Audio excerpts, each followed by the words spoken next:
Il y a quelques semaines, j'étais dans ma paroisse, dans le nord de Paris, à Notre-Dame de Clignancourt, en train de parler avec un jeune couple à la sortie d'une messe.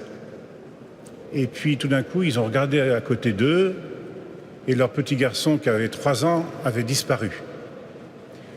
La tête des parents, c'était comme si c'était la fin du monde. Le petit avait en fait pris sa trottinette et il était parti de l'autre côté de la place. Mais on a mis au moins 10 minutes à plusieurs pour le retrouver et sa mère était bouleversée. Je trouve que l'évangile que nous avons entendu, il est discret sur cette énorme émotion qu'a dû être celle de la Vierge Marie, de la maman de Jésus, d'avoir perdu son fils. Bon, il n'avait pas 3 ans, il en avait 12, mais vu qui était son fils et qui est son fils, le perdre, c'était quelque chose d'absolument impensable. Surtout pour toute maman et surtout pour Marie, qui depuis qu'elle avait reçu la visite de l'ange Gabriel, savait qui était son fils. On l'appellera fils du Très-Haut, il sera appelé saint. Elle savait bien, que ce fils n'était pas de Joseph, mais qu'il était directement donné par Dieu. C'est probablement aussi pour ça que Marie, lorsqu'elle le retrouve avec Joseph, ne laisse pas la parole à Joseph pour faire des réprimandes à son fils, mais elle-même prend la parole. « Pourquoi nous as-tu fait ça ? Tu te rends compte de la peur que nous avons eue ?» Et donc Marie, elle a eu la révélation par l'ange de l'identité et donc pour une bonne part de la mission de son fils, le Messie. Et c'est elle qui va donc prendre les devants et prendre la parole pour faire ses remontrances à Jésus. Et Jésus, lui, il est assis avec les docteurs de la loi et entre l'écoute qu'il a d'eux et les réponses qu'il donne, tout le monde s'extasie. Et lorsque il est retrouvé par ses parents, il dit à la question de Marie, « Pourquoi nous as-tu fait ça ? Regarde ton père et ta mère, pourquoi nous as-tu fait ça ?» Jésus répond, « Mais comment ne saviez-vous pas qu'il fallait que je sois aux affaires de mon Père, à la maison de mon Père ?» Jésus n'a pas dit « il fallait que je sois dans la maison de notre Père », comme on disait dans l'Ancien Testament. Il a conscience à 12 ans, Jésus, il a une maturité spirituelle qu'il dit, qu'il annonce, qu'il révèle à Joseph et à Marie, et peut-être au docteur de la loi, qu'il a une filiation, qu'il a un lien de filiation avec le Père qui est totalement unique. Mon Père, et non pas notre Père. Et donc Jésus connaît son origine à 12 ans.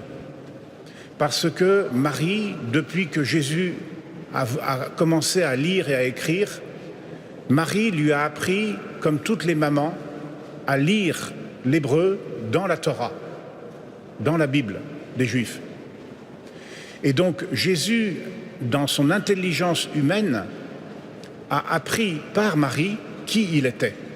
Parce que Marie lui a témoigné de ce qu'a dit l'ange, parce que Marie, lorsqu'elle lisait les Écritures à Jésus, elle devait lui dire « Tu sais, ce que dit le prophète Michée, ça concerne le Messie, ça te concerne. Ce qu'a dit Jérémie, ce que dit Isaïe, ce que le petit Samuel qui est né, tout ça, ça te touche.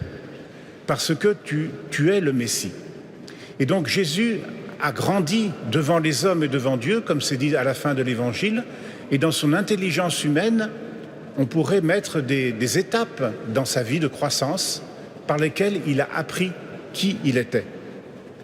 Et Marie, sa mère, elle, savait aussi beaucoup de choses, mais il y a au moins une différence entre ce que sait Jésus et ce que sait Marie, c'est que Marie ne sait pas la fin, F-I-N, qu'aura la vie de Jésus. Elle sait juste qu'un glaive lui transpercera le cœur, mais elle ne sait pas ce que cela veut dire. Et saint Luc, qui a forcément eu ces confidences de Marie directement, Luc va coder dans son texte, dans ce récit, il va poser des indices pour montrer que Jésus, lui, il a une maturité qui est plus grande encore, évidemment, que celle de Marie. Il va dire d'abord que Jésus a 12 ans, ça veut dire qu'il a atteint le seuil de la bar mitzvah, c'est-à-dire le seuil de la profession de foi juive, de la maturité spirituelle. Il peut le dire « je » en parlant à Dieu. Ensuite, ça se passe le jour de Pâques. Chaque année, les parents de Jésus se rendaient à Jérusalem pour la fête de Pâques et que c'est au bout de 3 jours que Marie et Joseph vont le trouver. Ces codes sont là pour nous faire comprendre que Jésus n'a pas fait une fugue, qu'il n'a pas désobéi à ses parents, parce qu'il a honoré son père et sa mère, sinon il n'aurait pas accompli la loi, mais qu'il a fait un acte de révélation. Et saint Luc veut nous permettre à nous de comprendre que ce que fait Jésus là, c'est dans la conscience qu'il a de sa mission. Et saint Luc fait donc comme une première catéchèse de ce que sera la future Pâque dans quelques années de Jésus. Marie, elle sait à peu près tout sur Jésus, mais pas sa fin. Et elle doit le découvrir. Elle doit découvrir Jésus pour découvrir la fin de Jésus, c'est-à-dire ces 3 jours dans lesquels le monde entier va le chercher, qui correspondent aux 3 jours du Triduum pascal. Et donc Marie doit découvrir Jésus pour découvrir la fin de Jésus, et nous aussi. Et saint Luc va nous donner 2 ou 3 points de repère pour que nous aussi nous ayons envie de découvrir la plénitude de ce qu'est Jésus. Car ce que fait Jésus et ce que dit Jésus n'est pas suffisant pour que nous découvrions qui il est. Il y a d'autres penseurs et d'autres sages qui ont dit des choses aussi belles ou peut-être aussi profondes que Jésus, mais aucun n'a donné sa vie en rançon pour la multitude. Et donc, ce chemin qui doit amener le peuple de Dieu, vous et moi, ce chemin qui doit amener l'Église, qui est symbolisée par Marie à travers le visage de sa maman, ce chemin-là, Marie doit le faire, l'Église doit le faire et chacun d'entre nous, nous devons le faire. Il passe par ces points-là que nous donne l'Évangile. D'abord, savoir que ce que nous savons de Jésus ne recouvre pas la plénitude du mystère de Dieu. Marie savait beaucoup de choses, mais elle n'a jamais été saturée par la connaissance plénière, parce que personne ne peut dire complètement le mystère de Dieu. Et que nous sommes en chemin, comme Marie, pour toujours découvrir quelque chose. Et c'est lorsque nous avons l'impression de ne plus découvrir Dieu, Jésus, les Écritures, que nous stagnons, que nous banalisons notre foi. Ensuite, saint Luc va nous dire que Marie, elle intériorise tout. Elle conserve toutes ces choses dans son cœur. Lire l'Écriture n'est pas suffisant pour connaître Jésus. Il faut encore la prier, la mémoriser dans le lieu de la mémoire spirituelle qu'est notre cœur. Et puis, il faut laisser le temps à Jésus de semer cette parole dans nos vies, dans nos liturgies, pour que cette parole nous fasse grandir, qu'elle fasse son chemin de croissance, comme elle a un chemin de croissance à faire dans l'Église, et comme un enfant a un chemin de croissance pour devenir un adulte.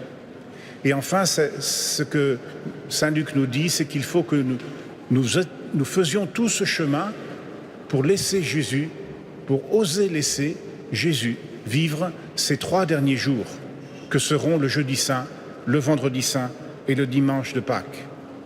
La foi en Jésus ne vient pas simplement du savoir que nous avons. La foi en Jésus, elle naît de ce de se être avec Jésus. Eh bien, au cours de cette messe, au cours de ces liturgies de Noël et qui vont continuer jusqu'à reprendre un nouveau cycle, nous ayons le désir de laisser grandir en nous la parole pour être avec Jésus et le laisser accomplir en nous ce qu'il a commencé. Amen.